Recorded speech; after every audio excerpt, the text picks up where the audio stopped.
മഴതോരു മുമ്പ് എന്ന സീരിയലിലെ അവതക്കുട്ടിച്ചായനെയാണ് ഇന്ന് നിങ്ങളുടെ മുന്നിൽ ഞങ്ങൾ സീരിയൽ ടുഡേ ചാനൽ കൊണ്ടുവന്നിരിക്കുന്നത്. അല്ല, കോട്ടയം തങ്കം പിടിച്ച അച്ചായൻ, നമസ്കാരം.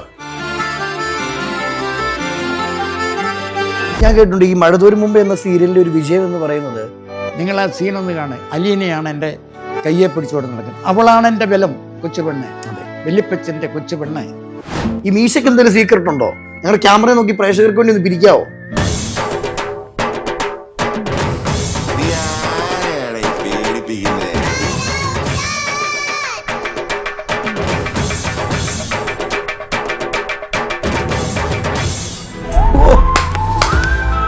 ഒന്നൊന്നര വരവായിരുന്നു. ഈ പുറത്തിറങ്ങുമ്പോൾ ആളുകൾ അറിയുന്നുണ്ടോ? എന്തോ വിളിക്കുന്നേ? അത് കുട്ടിച്ചായോ, മീശിയച്ചായോ. മീശിയച്ചായൻ ഒരു ഫാൻസ് ഗ്രൂപ്പ് വരെ ഉണ്ട് കേട്ടോ. ഉണ്ട്. ഗുണ്ടയാണോ? ആകുമായിരുന്നു. മീശ വെറുതെ വെച്ചേക്കുന്നല്ല, ഇതൊക്കെ ചെയ്തിട്ടുള്ളതാണ് ഞങ്ങൾ. അഭിനയില്ലെങ്കിലും അച്ചായൻ ജീവിക്കും, ജീവിച്ചു പോകും. ഒരു അഭിനേതാവായില്ലായിരുന്നെങ്കിൽ അച്ചായൻ എന്തായി മാറിയത്? ഈ മനുഷ്യന് ഇത്രയും കഥകളുണ്ടോ എന്ന് എന്നെ ഞെട്ടിച്ചു കേട്ടോ. ഇതൊക്കെ എന്തോന്ന് കഥകളല്ലേ. ഞാൻ കേട്ടിട്ടുണ്ട് ഈ മഴതോരു മുമ്പ് എന്ന സീരിയലിന്റെ ഒരു വിജയം എന്ന് പറയുന്നത് ഒരാളുടെ മാത്രം കഴിവല്ല, ഒരു കുടുംബമാണോ നിങ്ങൾ?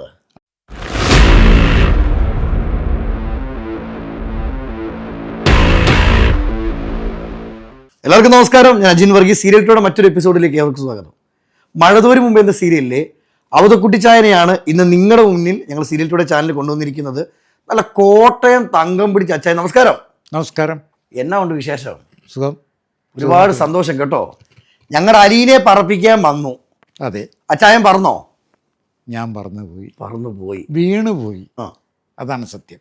ഇനിയിപ്പോൾ ഞങ്ങൾക്ക് പ്രേക്ഷകർക്ക് അറിയേണ്ടത്, വഴി മഴതോരും മുമ്പേ എന്ന സീരിയൽ തന്നെ ഹിറ്റാ. അതിൽ ഒരുപാട് പേര് ചോദിച്ചൊരു കാര്യമുണ്ട്, ഇതിൻ്റെ കാസ്റ്റിംഗ്. ഇപ്പം അച്ചായനെ തന്നെ കൊണ്ടുവന്നത് ഇതാരെ കാസ്റ്റ് ചെയ്യുന്ന ആരാ? ജോയ്സ് സാറ്. അപ്പോൾ ജോയ്സ് സാറി കണ്ടൊരു മാജിക് എന്തുമായിരിക്കും? അങ്ങേര് എഴുതി വെച്ചിരിക്കുന്ന ഒരു ക്യാരക്ടറുണ്ട്, അങ്ങേരുടെ മനസ്സിലുള്ള ഒരു ക്യാരക്ടർ. അത് ഇന്നതായിരിക്കണം, ഇന്നതുപോലെ ആയിരിക്കണം, ഇങ്ങനെയേ സംസാരിക്കാവൂ. അത് കൃത്യമായിട്ട് ഓരോരുത്തരിലും അങ്ങേര് കാണുന്നുണ്ട്. ഒരു വിട്ടുവീഴ്ചയും ഇല്ല. ഞാൻ കോട്ടയംകാരനാണ്. അതിലേത് ഞാൻ അങ്ങേരുടെ ഓമനത്തിങ്കൾ പക്ഷി തുടങ്ങുന്നു. ഓക്കെ. ഈറം നിലാവും മഞ്ഞുരുവും കാലവും തുടങ്ങുന്ന മെഗാ സീരിയലുകൾ തന്നെ. അത് കഴിഞ്ഞിട്ട് ഇടയ്ക്ക് ഒക്കെ വിളിക്കും. ഇത് തുടങ്ങിയപ്പോൾ ആക്രാന്തം കൊണ്ട് ഞാൻ അങ്ങോട്ട് വിളിച്ചു.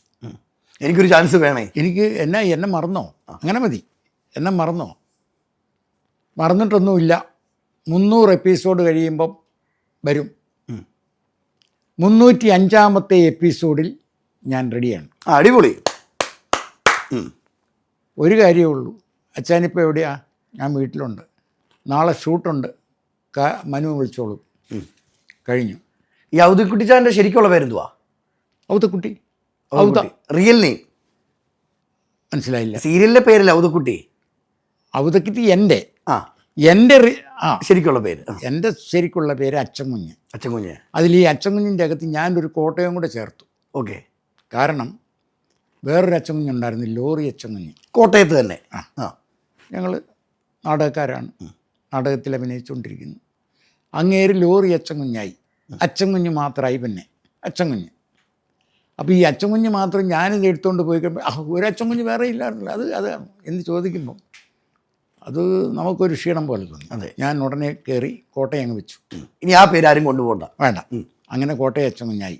ഈ അവതക്കുട്ടിച്ചായന് ഈ സീരിയലിലോട്ട് എൻട്രി ആവുന്നു, ഇത്രയും പ്രേക്ഷകർ ഏറ്റെടുക്കുമെന്ന് വിചാരിച്ചിരുന്നോ? ഇല്ല. കാരണം 300 എപ്പിസോഡ് കളിച്ച സീരിയലുകളൊക്കെ ഉണ്ട് ഞാൻ. ഒരൊറ്റ മനുഷ്യൻ നീ ഏതാന്ന് ചോദിച്ചിട്ടില്ല. ഞാനിവിടെ കയറി 3-ാമത്തെ എപ്പിസോഡിൽ എന്നെ അവതക്കുട്ടിച്ചായ എന്ന് വിളിക്കാൻ തുടങ്ങി പ്രേക്ഷകർ. ഇന്ന് കമൻറ്റ് ബോക്സുകൾ നിരന്തരമായി എടുത്തു നോക്കുമ്പം ഈ അവതക്കുട്ടിച്ചായൻ മഴതോരു മുമ്പേ വന്നതിന് ശേഷമാണോ ഒന്ന് ചിരിക്കാൻ തുടങ്ങിയത്, അല്ലെങ്കിൽ കറക്റ്റ് കാസ്റ്റിംഗ് നിങ്ങൾ കൊണ്ടു തന്നു, ഈ അച്ചായൻ ഇത്രയും കാലം ഇവിടെ ആയിരുന്നു? എന്താ മറുപടി? ഇത്രയും കാലം ഞാൻ ഇവിടെ ഉണ്ടായിരുന്നു. ഇത്രയും കാലം ഞാൻ ഇവിടെ ഉണ്ടായിരുന്നു. അതാ ഞാൻ പറഞ്ഞു ഒരാ കാരണം. 300 എപ്പിസോഡ് കളിച്ച ഇതിൻ്റെ അകത്ത്, സീരിയലിൻ്റെ അകത്ത് ഒരുത്തരും തിരിഞ്ഞ് നോക്കിയിട്ടില്ല. ഇപ്പം വിളിച്ചു, അത് കുടിച്ചായ ഹലോ. ഈ പുറത്തിറങ്ങുമ്പോൾ ആളുകൾ അറിയുന്നുണ്ടോ? അറിയുന്നുണ്ട്. എന്തോ വിളിക്കുന്നേ? അത് കുട്ടിച്ചായോ, മീശിയച്ചായോ, പോരെ. മീശയച്ചായൻ ഒരു ഫാൻസ് ഗ്രൂപ്പ് വരെ ഉണ്ട് കേട്ടോ. ഉണ്ട്, ഇപ്പോൾ ഉണ്ട്. ഇതൊന്നും നമുക്കറിയില്ലല്ലോ, നമുക്കിങ്ങനെയുള്ളതൊന്നും അറിയില്ലല്ലോ. പണ്ടത്തെ കാലത്തെ മനുഷ്യനാണ് ഞാൻ. അതെ, കപ്പ തിന്നും കൃഷി ചെയ്തും കന്ന് പൂട്ടിയൊക്കെ ജീവിച്ചിട്ടുള്ള കുടുംബ പാരമ്പര്യമാണ്. ആ പറമ്പിൽ കിളച്ചതിൻ്റെ ആരോഗ്യമാണ് ഇപ്പോഴും. ഈ മീശയ്ക്ക് എന്തെങ്കിലും സീക്രട്ട് ഉണ്ടോ? ഞങ്ങളുടെ ക്യാമറ നോക്കി പ്രേക്ഷകർക്ക് വേണ്ടി ഒന്ന് പിരിക്കാവോ? പിരിക്കുന്ന 2 കൈ കൊണ്ടും പിരിക്കാം, ഒറ്റ കൈ കൊണ്ടും പിരിക്കാം. ഇത് രണ്ടും ആയാലും എൻ്റെ ഷേപ്പിന് മാറ്റവും വരില്ല. ഈ ഞാൻ കേട്ടിട്ടുണ്ട് ഈ യൗദക്കുട്ടിച്ചായൻ ഈ മീശയേ ഉള്ളൂ, ഒരു ശുദ്ധനാണോ? മനസ്സിലൊന്നുമില്ല, ഇല്ല, കളങ്കമില്ല. ഇല്ല. ആരെങ്കിലും തല്ലിയേച്ച് പോയാൽ പിറ്റേ ദിവസം പോയി തല്ലുക എന്നുള്ളതേ ഉള്ളൂ, അന്നേരം തല്ലിയില്ല. സാധാരണ അപ്പം കൊടുത്താൽ തിരിച്ചു കൊടുക്കണ്ടേ? ഇല്ല, ഇല്ല. അത് ദൈവം പറഞ്ഞിരിക്കുന്ന പോലെ പിറ്റേ ദിവസം കൊടുക്കും. അതിനാണ്. നാടകത്തിൽ നിന്ന് തുടക്കം കുറിക്കുന്നു, സിനിമ ചെയ്യുന്നു, സീരിയൽ ചെയ്യുന്നു. ഈ നാടകത്തിലോട്ട് എത്തപ്പെടാനുള്ള കാരണം എന്തായിരിക്കും? ഞാൻ പണ്ട് സ്കൂളിലൊക്കെ നാടകം 5ാം ക്ലാസ്സിൽ 6ാം ക്ലാസ് തൊട്ട് ക്ലാസ് മീറ്റിങ്ങിലൊക്കെ നാടകവും ഗാനമേളയും പാട്ടും ഒക്കെ ഉണ്ട്. പക്ഷേ ഈ പാട്ട് പാടാൻ എന്നെ കൊണ്ട് പറ്റില്ല. പാട്ട് പാടിയ അന്ന് തന്നെ TC തന്ന് വിടും, കാരണം അത്ര സൂപ്പറാണ്. അപ്പോൾ അത് ഞാൻ എല്ലാവരും പറഞ്ഞു അത് വേണ്ടെന്ന്, എനിക്കത് പറ്റിയതല്ല. പിന്നെ പോയിട്ട് കഥാപ്രസംഗം നടത്താമെന്ന് വിചാരിച്ചപ്പോൾ നടക്കില്ല, കാരണം അതിൻ്റെ അകത്തും പാട്ടുണ്ട്. പ്രസംഗം പറയാനിട്ട് അറിയാനും മേലെ. അപ്പോൾ അത് നടക്കില്ല. പിന്നെ പോയിട്ട് ആദ്യമായിട്ട് അറിയാവുന്നത് വേലക്കാരൻ്റെ വേഷം. പണ്ട് ഒരു തോർത്തു ഇട്ട് മേശ തുടച്ചാൽ വേലക്കാരനായി. കൊച്ചമ്മേന്നും വിളിക്കാം, കൊച്ചപ്പാന്നും വിളിക്കാം, സാറേന്നും വിളിക്കാം. അപ്പോൾ അത് നാടകത്തിനോട് വലിയ താല്പര്യമായിരുന്നു. പക്ഷെ ഒരു മനുഷ്യൻ പോലും എന്നെ നാടകത്തിൽ എടുത്തിട്ടില്ല. ഇല്ല. അതിനെന്തെങ്കിലും കാരണമുണ്ടോ? കാരണം കാണും അവർക്ക്. എനിക്ക് കാരണം ഒന്നും തോന്നിയില്ല. അതുകൊണ്ടാണല്ലോ ഓരോ നാടകത്തിനും ഞാൻ ചെല്ലുന്നത്. പക്ഷെ എടുത്തിട്ടില്ല. എനിക്കതിൽ നിരാശയൊന്നുമില്ല. അങ്ങനെ ഇരുന്ന് ഈ പ്രൊഫഷണൽ നാടകങ്ങൾ ഒക്കെ കണ്ടിട്ടുണ്ട്, ട്രൂപ്പുകളുടെ. അതുമൊക്കെ പോയി ഇങ്ങനെ കണ്ടുകൊണ്ടിരുന്ന് കഴിഞ്ഞപ്പോഴത്തേക്കും നാടകം സ്വന്തമായിട്ടൊന്ന് അഭിനയിക്കണമെന്ന് തോന്നി. അങ്ങനെ അയൽവക്കത്തുള്ള പിള്ളേരെയെല്ലാം വിളിച്ച് 4 ഓലക്കീറും വെച്ച് അമ്മയുടെ ചട്ടയും മുണ്ടും അമ്മയുടെ ഒരു മുണ്ടും പെങ്ങളുടെ ഹാഫ് സാരിയൊക്കെ വെച്ച് സ്റ്റേജ് ഉണ്ടാക്കി അവിടെ നാടകം കളിച്ചു. അമ്മയെ വിളിച്ചിട്ട് വന്നില്ല. പെങ്ങൾ പഠിച്ചുകൊണ്ടിരിക്കുന്ന പെങ്ങൾ വന്നിരുന്നു. ശാലം കഴിഞ്ഞപ്പോൾ എഴുന്നേറ്റ് പോയി. അങ്ങനെ 3-4 പേര് അയൽവക്കത്തെ ഒരു ചേട്ടത്തിയും വിളിച്ചുകൊണ്ടിരുന്നു. അവരൊക്കെ പോയി. അതാണ് നാടകത്തിൻ്റെ എൻ്റെ തുടക്കം. അത് കഴിഞ്ഞ് പിന്നെ ആ ഇൻട്രസ്റ്റ് ഇങ്ങനെ കിടന്നപ്പോഴത്തേക്കിന് ഈ പ്രൊഫഷണൽ പഠിത്തമൊക്കെ കഴിഞ്ഞു. ഇങ്ങനെ ഇരുന്ന് കഴിഞ്ഞപ്പോൾ പിന്നെ ITI കഴിഞ്ഞ് കഴിഞ്ഞപ്പോൾ നാടകത്തിലൂടെ ഇൻട്രസ്റ്റ് ഉണ്ടല്ലോ. ആ ഒരു പ്രാന്ത് വിട്ട് പോകുന്നില്ല. അതിലായി പ്രൊഫഷണൽ നാടകമൊക്കെ ആരുടെയൊക്കെ അടുത്ത് ചെന്നു. അപ്പോൾ ഈ വണ്ടിയെ അവർ പോകുന്നതൊക്കെ കാണുമ്പോൾ നല്ല സുഖം. അങ്ങനെ പോയി വെച്ച് ഒരു നാടകം വന്നപ്പോൾ നമ്മുടെ അഡ്വക്കേറ്റ് മണിലാൽ, അന്ന് 10 നാടകവും 5 നാടകമൊക്കെ എഴുതുന്ന പുള്ളിയാണ്. നേരുമായിട്ട് പരിചയപ്പെട്ടു, സന്തോഷമായി പുള്ളിക്ക്. പുള്ളി ഒരു വേഷം എഴുതി വെച്ചു. ഒരു ശങ്കരൻകുട്ടി വില്ലനാണ്, ഉഡായിപ്പ്. അതിൽ ഞാൻ ശോഭിച്ചു എന്ന് അവർ പറയുന്നത്, എനിക്ക് തോന്നിയില്ല. അത് കഴിഞ്ഞിട്ട് പിന്നെ പ്രൊഫഷണൽ നാടകത്തിലായി. പിന്നെ എൻട്രി ആകുക എങ്ങനെയാണെന്ന് ചോദിച്ചാൽ ഇല്ല, എനിക്കറിയില്ല. അങ്ങനെ വന്ന് ഞാൻ ഏറ്റവും കൂടുതൽ ഇന്നിപ്പോൾ ഈ 4 കാലം നിൽക്കുന്നതിൻ്റെ മുഖ്യ കാരണം NN പിള്ള ചേട്ടൻ്റെ അടുത്ത് പോയി നാടകാചാര്യൻ അല്ലേ? നാടകാചാര്യൻ. അതായത് KPSCയിൽ ഒരു നാടകം കളിച്ച് ഒരാൾ ഫെയിലിയറായപ്പോൾ എന്നെ വിളിച്ചു.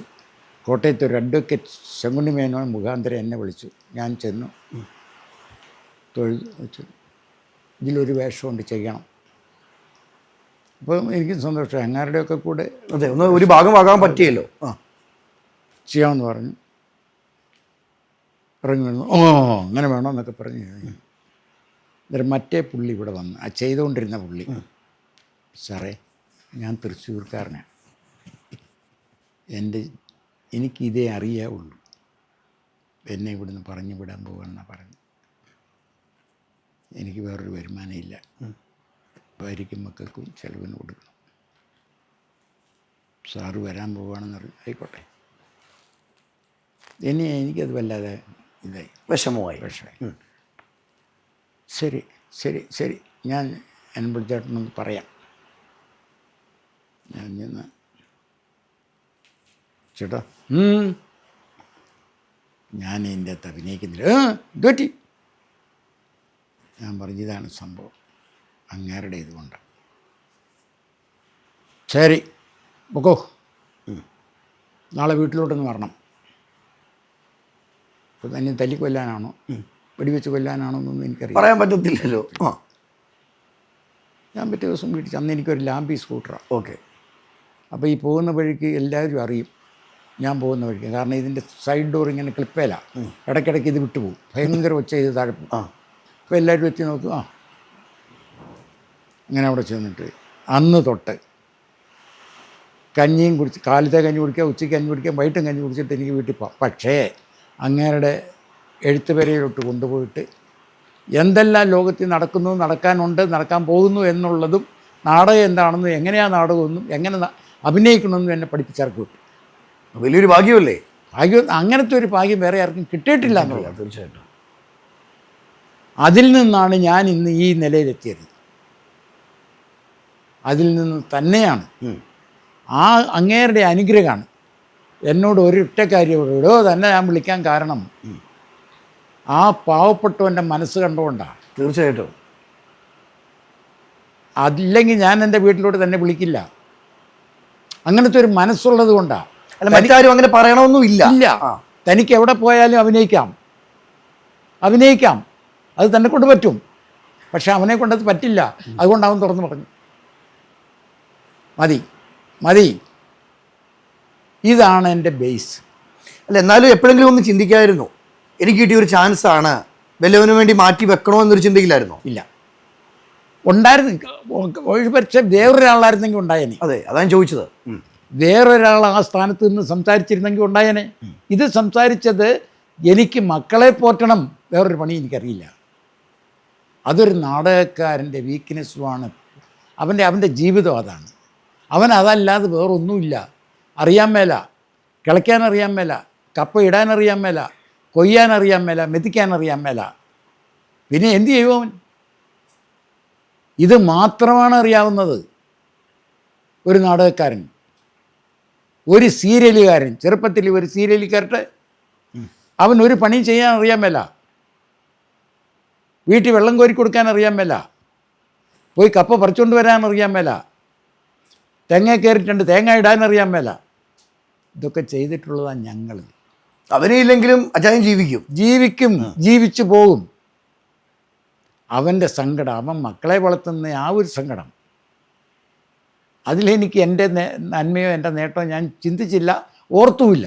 എന്നാലും മറ്റുള്ളവന് സങ്കടങ്ങളൊക്കെ കേൾക്കാൻ ആളുകളുണ്ടോ? അതെനിക്കറിയില്ല. ഞാൻ എന്നെ മാത്രമല്ലേ പറയുന്നുള്ളൂ. അതെ. അപ്പുറേ ഇരിക്കുന്നവരാരാണെന്ന് എനിക്കറിയൂ. ഇപ്പുറേ ഇരിക്കുന്നവൻ കൊലപാതകയാണോ കൊള്ളക്കാരനാണോ എന്ന് എനിക്കറിയോ? ഇല്ല. ഞാനതല്ലെന്നേ, അതേ പറഞ്ഞുള്ളൂ. ഈ നമ്മുടെ യാത്രയിൽ, നമ്മുടെ വഴിയിൽ നല്ലതാണെങ്കിൽ നമ്മളെ നല്ലത് തേടി വരുമോ? തീർച്ചയായിട്ടും വരും, തീർച്ചയായിട്ടും. അല്ലേ പിന്നെ 300 എപ്പിസോഡ് എല്ലാ ദിവസവും എഴുന്നേറ്റ് നിന്ന് കുരിശ് വരക്കേണ്ട കാര്യമില്ലായിരുന്നല്ലോ. ഇല്ല. ഈ മഴ തോരും മുമ്പേ തുടങ്ങിയപ്പോൾ തൊട്ട് നല്ലത് തേടി വരും.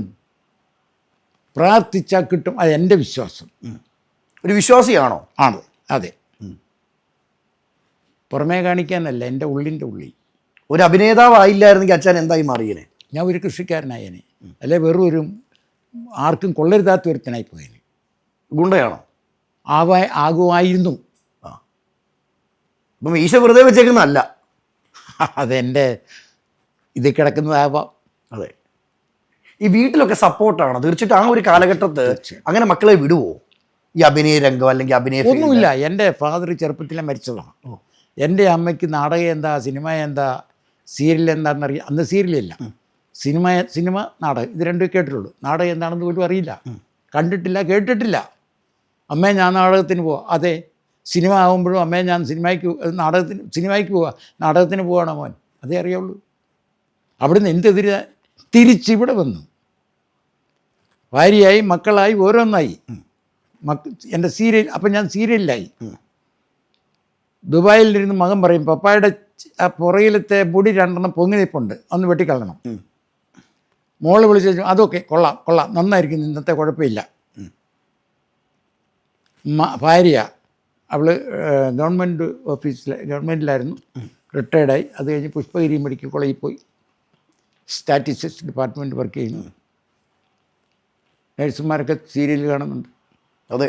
പെണ്ണുങ്ങളെല്ലാം ഓടി വരും, അമ്മാമ്മേ കണ്ടു കേട്ടോ, അച്ചായൻ നല്ലപോലെ അഭിനയിക്കുന്നൊക്കെ ഉണ്ട്. അമ്മാമ്മയുടെ ഒരു ഭാഗ്യം ഇതൊരു മുദ്ര കിട്ടിയത്. അതെ, തീർച്ചയായിട്ടും അമ്മാമ്മ അച്ചായൻ നല്ലപോലെ അഭിനയിക്കുന്നുണ്ട്. അമ്മാമ്മ ഒരു കാര്യം ചോദിച്ചോട്ടെ, ഈ പെണ്ണുങ്ങളെയൊക്കെ കെട്ടിപ്പിടിക്കുമ്പോൾ അമ്മാമ്മയ്ക്ക് എന്തെങ്കിലും തോന്നാറുണ്ടോ? എൻ്റെ മക്കളെ എനിക്കെന്നാ തോന്നാൻ, അങ്ങേര് വേലയെടുക്കുന്നു, കാശ് കൊണ്ട് തരുന്നു, കാശ് സമ്പാദിക്കുന്നു, എനിക്കെന്നാ തോന്നാൻ? ഇതാണ് എൻ്റെ സപ്പോർട്ട്. ഓക്കെ, അത് വലിയൊരു ബലമാണ് ആണല്ലോ. അല്ലെങ്കിൽ പിറ്റേ ദിവസം കാലത്തെ വീട്ടിലോട്ട് ചെല്ലുമ്പോഴത്തേക്ക് വൈകിട്ട് വീട്ടിലോട്ട് ചെല്ലുമ്പോൾ ഇങ്ങേരെ അവിടെ അവളെ ആയിട്ട് കെട്ടിപ്പിടിച്ച് അഭിനയിച്ചില്ലേ, വേണ്ട എന്ന് വെച്ചാൽ അതെ അത്രയും എന്താ പറയുന്നത്, വിദ്യാഭ്യാസമോ അല്ലേ സംസ്കാരം ഉള്ളത് കൊണ്ടാണ്. അത് അങ്ങേരുടെ ജോലിയാന്നേ. അമ്മാമ്മ ഈ വീഡിയോ കാണുന്നുണ്ടെങ്കിൽ അമ്മാമ്മയ്ക്ക് ഒരു ഉമ്മ കൊടുക്കും ക്യാമറയെ നോക്കി. തീർച്ചയായിട്ടും അവളാണ് വെള്ളം എല്ലാ ദിവസവും കൊടുക്കുന്നതുകൊണ്ട് ഞാൻ സ്പെഷ്യലി വേണ്ടല്ലോ. എന്നാലും ഈ നമ്മുടെ കൂടെ ഉള്ളവർ നമ്മളെ ചേർത്ത് പിടിക്കുക എന്ന് പറയുന്നത് വലിയൊരു ബലം അല്ലേ? ആണ്, തീർച്ചയായിട്ടും. ഒരു ഉദാഹരണം പറയാം. ഞാനിവിടെ റെക്കോർഡിങ്ങിന് ഡബിങ്ങിന് വരുമ്പോൾ 2 എണ്ണം ഇടത്തും വലത്തും ഇരിപ്പുണ്ട്. ഒന്ന് ഇതും ഒന്ന് മറ്റേതും. പോട്ടെ കൊണ്ടേ, ഇതല്ല, അതാണ് അവരുടെ സപ്പോർട്ട്. അതെ, ബലം തരുവാണ്, ശക്തി തരുകയാണ്. പോട്ടെ, നിങ്ങൾ ആ സീനൊന്ന് കാണേ, അലീനയാണ് എൻ്റെ കയ്യെ പിടിച്ചുകൊണ്ട് നടക്കുന്നത്, അവളാണ് എൻ്റെ ബലം, കൊച്ചു പെണ്ണ്. അതെ, വല്യപ്പച്ചൻ്റെ കൊച്ചു പെണ്ണ്, എൻ്റെ ചിന്നമ്മ. അപ്പോൾ ഒരു സപ്പോർട്ട് ഇവർ നിസ്സാരം. ഇത് ഫാസ്റ്റാ ഏതാ ഈ സപ്പോർട്ടുള്ളതുകൊണ്ട് ഇവരുടെ അടുത്ത് വരുമ്പോൾ. അതെ, അങ്ങനെ എല്ലാ കാര്യത്തിലും ഞാൻ നെഗറ്റീവ് അല്ലല്ലോ, പോസിറ്റീവ് അല്ലല്ലോ, പിന്നെ എന്താ ന്യൂട്രലല്ലേ. ഈ ചിന്നമ്മയുടെ മുഖച്ഛായയാണോ അലീനയ്ക്ക്? ആണല്ലോ. ആണ്. എൻ്റെ ഭാര്യ ചെറുപ്പത്തിലേ പോയി. അതിൽ ഇടാനുള്ള ഒരു പേരായിരുന്നു മകൻ്റെ കൊച്ചിന്. അതാ മകൻ്റെ മക്കൾക്ക് അമ്മയുടെ പേരാണ് വരുന്നത്. ആ പേരാ, അത് പേരിടാൻ വേറൊന്നും കിട്ടിയിട്ടില്ല. ഇവളാണ് അതിൻ്റെ രൂപം, കറക്റ്റ് രൂപം. ഈ സീരിയലിലെ സ്റ്റാലിൻ ഒരു ദേഷ്യക്കാരനാണോ മകൻ? ദേഷ്യക്കാരനാ ആണ്. ദേഷ്യം ഉണ്ടാക്കിയെടുക്കുന്നതാണ്. ഈ അട്ടയെ പിടിച്ച് മെത്തക്കിടത്തേ കിടക്കുവോ? കിടക്കില്ല.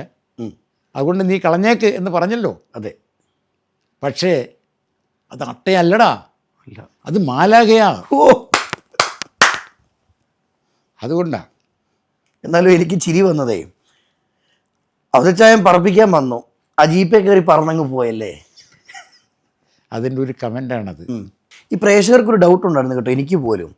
ഇത്രയും സീരിയൽ അല്ലെങ്കിൽ സിനിമകൾ ചെയ്തൊരു വ്യക്തിയെന്ന് അറിയത്തില്ലായിരുന്നു. പ്രേക്ഷകർക്കും അങ്ങനെ ഒരു സംശയമുണ്ട്. പക്ഷെ അച്ചായം വ്യക്തമായിട്ട് പറയുന്നുണ്ട്, ഞാൻ ഇതിനു മുമ്പേ ഇൻഡസ്ട്രിയിലുണ്ട്, പക്ഷെ എന്നെ ആളുകൾ തിരിച്ചറിഞ്ഞത് ഇപ്പോഴാണ്. അതെ, അതല്ലേ ഞാൻ ഈ പറഞ്ഞ ഒന്നാമതൊരു ക്ലിയർ തെളിവാണ് പറഞ്ഞത്. 300 കളിച്ചിട്ട് തിരിഞ്ഞ് നോക്കിയിട്ടില്ല, ഒരുത്തരും അറിഞ്ഞിട്ടില്ല, ശ്രദ്ധിച്ചിട്ടില്ല ഇങ്ങനെ ഒരുത്തനുണ്ടെന്ന്. അതിനുള്ള വേഷവും ഇല്ല. അവസാനം വരുന്നു ഔതക്കുട്ടിച്ചായൻ 3ാമത്തെ എപ്പിസോഡിൽ. സംശയം ഉണ്ടെങ്കിൽ ഇവരോട് ചോദിക്കാം. എനിക്ക് കിട്ടിയ ആ ഒരു അംഗീകാരം ഒരു 1.5 വരവായിരുന്നു കേട്ടോ. ആയിരുന്നു. അതിൽ ഈശ്വര കൃപ, വിശ്വാസമല്ല, ഈശ്വരൻ്റെ നന്മ എനിക്ക് തന്ന എൻ്റെ ഭാര്യയുടെയും എൻ്റെ മക്കളുടെയും എന്നെ അറിയുന്നവരുടെയും പ്രാർത്ഥന. ഈ ഇത്രയും വർഷമായിട്ട് സീരിയൽ, നാടകം, സിനിമാ മേഖലയിൽ നിൽക്കുമ്പോൾ ഇപ്പം പറഞ്ഞു, എന്നെ ആരും അറിയുന്നില്ല, ആരും മൈൻഡ് ചെയ്യുന്നില്ല, പുറത്തിറങ്ങിയാൽ പോലും ഇത് ഈ കളവനൊക്കെ ഏതാ എന്നൊക്കെ ചോദിക്കുമ്പോഴും എപ്പോഴെങ്കിലും ഉള്ളിൻ്റെ ഉള്ളിൽ ഞാൻ മടുത്തു, ഞാൻ അഭിനയം നിർത്തുക, അതോ ക്ഷമയായിരുന്നോ, കാത്തിരിപ്പായിരുന്നോ ഒരു വിജയം? ഞാൻ മീൻ പിടിക്കാൻ പോകും, വീശാൻ പോകും, വെടിവെക്കാൻ പോകും, ചൂണ്ടയിടാൻ പോകും. കാലത്തെ തൊട്ട് വൈകുന്നേരം വരെ ചൂണ്ടയിടും. ഒരു ചെറിയ മീൻ പോലും ഇല്ലാതെ വീട്ടിൽ പോയിട്ടുണ്ട്. ഈ ചൂണ്ടയിടുന്നത് ഒരു ക്ഷമയാണോ? അതാ അപ്പം പറഞ്ഞു വന്നത്. കാത്തിരുന്നിട്ട് ക്ഷമയുണ്ടായിരുന്നു എന്ന് ചോദിക്കാനുള്ള കാരണം, നേരം വെളുത്താൽ വൈകുന്നേരം വരെ പട്ടിണിക്കിരുന്ന് ചൂണ്ടയിട്ടിട്ട് ഒന്നും കിട്ടാതെ തിരിച്ചു പോകും. പിറ്റേ ദിവസം കാലത്തേ പോകും. കിട്ടും, പ്രതീക്ഷ. ഇനി കിട്ടിയില്ലെങ്കിൽ ഒന്നുമില്ലെന്നേ. ഇന്നും ഞാൻ പ്രതീക്ഷിക്കുന്നത് കിട്ടുമെന്ന്. നാളെ കിട്ടിയില്ലെങ്കിൽ ഒന്നുമില്ല. കാരണം ഇന്ന് രാത്രി ഞാൻ കിടന്നുറങ്ങുന്നത്, ഞാനൊന്നല്ല, നമ്മളെല്ലാം ഉറങ്ങുന്ന ഒരു മരണത്തിലാണ് അല്ലേ? തീർച്ചയായിട്ടും. നമ്മൾ കണ്ണടച്ച് ഉറക്കം പിടിച്ചു കഴിഞ്ഞാൽ നമ്മൾ മരണത്തിലാണ്. മരിച്ചാൽ നമ്മളെ കൊണ്ട് കുഴിച്ചിട്ടാലും ആരും നമ്മൾ അറിയില്ല. അപ്പം നാളെ എഴുന്നേക്കുമ്പോൾ ജീവനുണ്ട്, ക്ഷമയാണ്, കിട്ടും കിട്ടും. ആ കിട്ടലായത് ഇനി ഇതിൻ്റെ അപ്പുറത്തേക്കൊന്നും കിട്ടാനില്ലെന്നേ. അതെ. ഞാനിപ്പോൾ കയറി നിൽക്കുന്ന അങ്ങ് മുകളിലാണ്, ഇനി മുകളിലോട്ടില്ല, സ്റ്റെപ്പില്ല. അവരറ്റത്ത് കയറി, അറ്റത്ത് കയറി മതി. ഈ ഒറ്റ അവതക്കുട്ടിച്ചായം കൊണ്ട് അറ്റത്ത് കയറി. ഈ അവതക്കുട്ടിച്ചായനെ മനസ്സുകൊണ്ട് ഏറ്റെടുത്ത പ്രേക്ഷകരോട് എന്താ പറയുള്ളത്? പറയാം. അവരോട് നന്ദിയല്ലാതെ ഞാൻ പിന്നെ എന്താ പറയുന്നത്? അതെ, അവരോട് നന്ദി മാത്രം. പക്ഷേ നിങ്ങളുടെ പ്രാർത്ഥന, നിങ്ങളുടെ പ്രോത്സാഹനം, അത് മാത്രമാണ് എൻ്റെ നിലനിൽപ്പ്, എൻ്റെ വിജയം. വലിയൊരു അംഗീകാരമല്ലേ? അതെ. ഈ മനുഷ്യന് ഇത്രയും കഥകളുണ്ടോയെന്ന് എന്നെ ഞെട്ടിച്ചു കേട്ടോ. ഇതൊക്കെ എന്തോന്ന് കഥകളല്ലേ? ഇപ്പം എന്നെ കണ്ടാൽ അങ്ങനെ തോന്നുകയില്ലെങ്കിലും കഥകളുണ്ട്. ഉണ്ട്. ഇപ്പോൾ അവതക്കുട്ടിച്ചായനെ പോലെ ഒരുപാട് പേര് ഇന്ന് ഇൻഡസ്ട്രിയിൽ ഞങ്ങൾക്ക് 10 പേര് അറിയണം, ഞങ്ങൾക്ക് ഈ മേഖലയിൽ നിലനിൽക്കണം. അപ്പോൾ ഇവരോടൊക്കെ എന്താ പറയുള്ളത്? ഒന്ന് കാത്തിരിക്കുകയോ ക്ഷമിക്കുകയോ ഇന്നലെ നാളെ എത്തിച്ചേരുമെന്നാണോ? അതിന് ഈശ്വരൻ കനിയണമെന്നേ. നമ്മൾ കാത്തിരിക്കുന്നു, ക്ഷമിക്കുന്നു, ഈശ്വരൻ കനിയണം. ഞാൻ പറഞ്ഞല്ലോ 300 ചെയ്തു, 300 വേഷമായിരുന്നു, അതും വേഷമാണ്. 3 ചെയ്തു, അതും വേഷ. അതോ? അതെ. അതിലെന്താണ്? ഞാൻ കാത്തിരുന്നു, ഇല്ലേ? നല്ലത് തന്നു. ഇനി ഇത് കിട്ടിയില്ല, ഇനിയും കാത്തിരിക്കും. കിട്ടിയില്ലേലും ഒന്നുമില്ലെന്ന്, വേറെ ഉടക്കൊന്നുമില്ലല്ലോ. ഇത് രാവിലെ മുതൽ വൈകിട്ട് വരെ ക്ഷമയോടെ ചൂണ്ടയിട്ട് എന്നോടാണോടാ നീ സംസാരിക്കുന്നത്? അത്രേ ഉള്ളൂ. അല്ല, അതിൻ്റെ ഒരു ഉദാഹരണം അതല്ലേ? തീർച്ചയായിട്ടും. പിറ്റേ ദിവസവും പോകും. ഇത് തന്നെ തിരിച്ചെടുക്കാം. ഒരു ചീട്ട് കളിക്കാരൻ ഒരു 10,000 രൂപ കൊണ്ടുവന്ന് വന്ന് ചീട്ട് കളിച്ചു. 10,000 പോയി. അടുത്തിരുന്നവനോട് ഒരു 5,000 കൂടെ കടം മേടിച്ചു, അതും പോയി. വേറൊരു 5 കൂടെ മേടിച്ചു, അതും പോയി. ഒന്നുമില്ല. പിറ്റേ ദിവസം നേരം വെളുത്ത് എഴുന്നേറ്റാൽ വീണ്ടും ഒരു 1000 രൂപ കൊണ്ടുവരും കളിക്കാൻ. അവൻ എന്നതാ ചെയ്യുന്നത്? പ്രതീക്ഷയല്ലേ? അതെ, ഇന്നലെ നാളെ കിട്ടും. ഇത് തന്നെയല്ലേ ലോട്ടറിക്കാരൻ? ലോട്ടറി എടുത്തു, 3 കോടി ഇന്ന് നാളെ കിട്ടും. 3 കോടിക്ക് വൈകിട്ട് കിടന്നപ്പോൾ എല്ലാം കണക്ക് കൂട്ടി. 1 കോടി അവിടെ കൊടുക്കണം, 2 കോടിക്ക് മറ്റേ മേടിക്കണം, മൊത്തം കണക്ക് കൂട്ടി എല്ലാം റെഡിയാക്കി വെച്ചു. കിട്ടിയില്ല. പിറ്റേ ആഴ്ചയിലും പോവും, എടുക്കും, എടുത്തുകൊണ്ടേയിരിക്കും. ജീവിതം ഒരു പ്രതീക്ഷയാണ്. അതെ, നേരം വെളുത്ത് എഴുന്നേറ്റ പ്രതീക്ഷയാണ്. ഞങ്ങൾ പ്രേക്ഷകർക്ക് ഈ മഴതോരും മുമ്പിൽ ഇനിയും അച്ചായൻ്റെ വികൃതികൾ, തമാശകൾ കാണാൻ പറ്റുമോ? തീർച്ചയായിട്ടും. ഇപ്പോൾ ആ പെണ്ണിനെ ഇനി വിടുന്ന പ്രശ്നമില്ല. ഇനി വീട്ടിൽ ചെന്ന് അവരുമായിട്ട് അടിയുണ്ടാക്കണം. ഇതൊക്കെ കിടക്കുന്നു. ശരിക്കും അലീന ഇപ്പം കറക്റ്റ് ഒരു വീട്ടിലാണ് വന്നെത്തിയല്ലേ? അവൾ ഇന്ന് പറയുന്ന ഒരു വാക്കുണ്ട്, വലിയപ്പിച്ചൻ പോവുകയാണോ? ഞാൻ ഒറ്റയ്ക്കാവും ഇവിടെ. ഇല്ല, ഞാൻ വരും. അപ്പോൾ അവളും പ്രതീക്ഷയില്ല, ഞാനും പ്രതീക്ഷയില്ല. ഇതുപോലൊരു സുന്ദരക്കൂട്ടൻ എവിടെയായിരുന്നു? കോട്ടയത്ത് ഏത് കോണിലായിരുന്നു? അത് മാത്രം പറയരുതേ, കാരണം ഞാൻ സുന്ദരനാണെന്ന് പറഞ്ഞ സുന്ദരന്മാരൊക്കെ എന്നാ ചെയ്യും? ലുക്കുണ്ട്. അലീന എന്ത് പറയുന്നു മോള്? അവൾ വല്യപ്പച്ചൻ തന്നെയാണ്. ഞാൻ അവൾക്ക് വല്യപ്പച്ചൻ തന്നെയാണ്. ഈ അലീന നേരത്തെ പരിചയമുണ്ടോ? പിന്നെ അതല്ലേ പറഞ്ഞ ഓമനത്തിങ്കൾ പക്ഷിക്കകത്ത് എടുത്ത് എളി വെച്ചുകൊണ്ടിരുന്ന പെണ്ണല്ലേ ഇത്. ഓക്കെ. അപ്പം ഞങ്ങൾക്ക് അകൽച്ചയില്ലല്ലോ. നിങ്ങൾ തമ്മിലൊരു ബോണ്ടുണ്ട്. ഉണ്ട്. അവിടെ അപ്പച്ചനാണെന്നേ, അവിടെ വല്യപ്പച്ചനാണെന്നേ. വേറൊരാളെ ഒന്ന് പരിചയപ്പെടുത്തേണ്ടവർക്ക്. ഞാനവിടെ വല്യപ്പച്ചൻ തന്നെയാണ്. ഈ അച്ചായൻ്റെ മക്കളൊക്കെ വെളിരാജ്യങ്ങളിൽ ഇരുന്ന് കാണുമ്പോളേ എന്തൊക്കെയാ പറയുന്നവര്? അവരാണ് അതിൻ്റെ കമൻറ്റ്സ് ആദ്യമായിട്ട് തരുന്നത്. ഓക്കെ. ആദ്യം എൻ്റെ ഭാര്യ പറയും, ഞങ്ങൾ ഒന്നിച്ചാ കാണുന്നെങ്കിൽ കൊള്ളാം, ഇന്നത്തെ കൊള്ളാം. ഇന്നലത്തെ ഇത് തന്നെയാണ് പറഞ്ഞത്, ഇന്നത്തെ കൊള്ളാം. പക്ഷെ അതേ അറിയാവുള്ളൂ അവർക്ക്, നന്നായിരിക്കും. ഞാൻ കേട്ടിട്ടുണ്ട് ഈ മഴതോരും മുമ്പ് എന്ന സീരിയലിൻ്റെ ഒരു വിജയം എന്ന് പറയുന്നത് ഒരാളുടെ മാത്രം കഴിവല്ല, ഒരു കുടുംബമാണോ നിങ്ങൾ? അതെ അതെ. ഒറ്റയ്ക്ക് ഒരാൾക്ക് ഒന്നും ചെയ്യാൻ പറ്റില്ല. ഇപ്പം ഞാനും അലീനയും കൂടെ നടന്നു വരുന്നുണ്ട്. എനിക്ക് ക്ഷീണം തോന്നുമ്പോൾ അവൾ എന്നെ കയ്യെ പിടിച്ചു കൊണ്ട് നടക്കുന്നു. ഒരു സ്റ്റെപ്പ് കയറാൻ പറ്റാത്തപ്പോൾ അവൾ എന്നെ സ്റ്റെപ്പ് കയറ്റി കയ്യെ പിടിച്ചുകൊണ്ട് പോകണു. അവിടെ വേർതിരിവില്ല. അതെ, ഒരു കുടുംബമാണ്. ഇപ്പം അവിടെ ഇപ്പം സീരിയൽ വിട്ടിട്ടും അവിടെ ഇരുന്ന് എഴുന്നേക്കാൻ എനിക്ക് ശക്കലം ബുദ്ധിമുട്ടുണ്ട്. എഴുന്നേക്കാൻ എൻ്റെ കാലിൻ്റെ ആരെങ്കിലും വന്ന് എന്നെ കയ്യെ പിടിച്ചോണ്ട് പോകണേ. അപ്പോൾ ഒരു കുടുംബമല്ലേ അവിടെ? തീർച്ചയായിട്ടും. അവിടെ അഭിനയിക്കുന്നില്ലല്ലോ, അഭിനയിക്കുന്ന എല്ലാവരും കാശിന് വന്ന് വന്നു അഭിനയിക്കുന്നു പോകുന്നു. ഈ മഴതോരും മുംബൈയിൽ അഭിനയമല്ല, ജീവിക്കുക. ജീവിക്കുകയാണ്, യഥാർത്ഥത്തിൽ ജീവിക്കുകയാണ്. അത് അങ്ങേരുടെ എഴുത്തിലാണത് കിടക്കുന്നത്. അങ്ങേര് എഴുതിത്തരുന്നതാണല്ലോ നമ്മൾ സംസാരിക്കുന്നത്. ആ എഴുതിത്തരുന്നത് അതാണ്. എന്നാൽ ആ ഒരു മനുഷ്യൻ്റെ എഴുത്തല്ലേ അത് അത് പറയാൻ പറ്റില്ല. അത് ഈശ്വരൻ കൊടുത്തിരിക്കുന്ന വലിയൊരു കൃപയാണത്. സത്യം. അത് പറയാൻ പറ്റില്ലത്. ആ മനുഷ്യനോട് ഉള്ള ആ പെരുമാറ്റവും സ്നേഹവും സന്തോഷവും എല്ലാം അത് ഇതിലും എല്ലാം വരും. ഷൂട്ടിങ്, ലൊക്കേഷന്, ഡബിങ്, സമയമുണ്ടോ വീട്ടിലൊക്കെ പോകാൻ? വീട്ടിലുണ്ടായിരുന്നു 3 ദിവസം കൂടെ 10 ദിവസം കൂടെ കൂടി ഇന്നലെ 3 ദിവസം വീട്ടിൽ നിന്നു. ഇന്നിങ്ങോട്ട് പോന്നു. നാളെ ഷൂട്ട് തുടങ്ങുമായിരിക്കും. കൊച്ചു കുട്ടികൾക്ക് വരെ അറിയാം മീശ അപ്പച്ചൻ. മീശയ്ക്ക് ഫാൻസായി. എൻ്റെ മീശയ്ക്ക് പോലും ഫാൻസായി. മീശ അതുപോലെ തന്നെ നിലനിർത്തണം കേട്ടോ. തീർച്ചയായിട്ടും ഇൻഷാ അല്ലാഹ് അത് നോക്കുന്നുണ്ട്. അപ്പോൾ ഈ അച്ചായനെ ഞങ്ങൾ ഇനിയും ഔതക്കുട്ടിച്ചായനെ പ്രേക്ഷകർ കാണാൻ ആഗ്രഹിക്കുന്നു. ആ ചിരിയാണ് സാറേ എൻ്റെ മെയിൻ, അല്ലേ? അപ്പം മുന്നോട്ടുള്ള ജീവിതത്തിൽ എല്ലാവിധ ആശംസകളും നേർന്നുകൊണ്ട് താങ്ക് യു.